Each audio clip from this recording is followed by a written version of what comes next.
Value keywords. True, false, none. These are the only keywords with uppercase. True and false are called Boolean values. You can evaluate any expression in Python to know if an expression is true or false. When you compare two values, Python returns the Boolean answer. Example.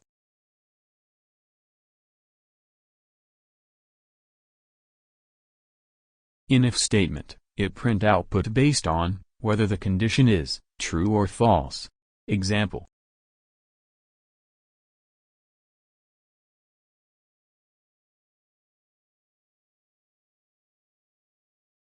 Output is true. None.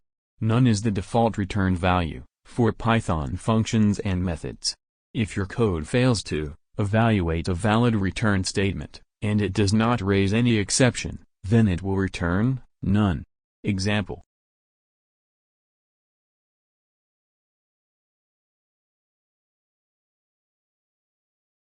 When we append a element, and then print, we got value, but when we do that, inside print function, it returned none.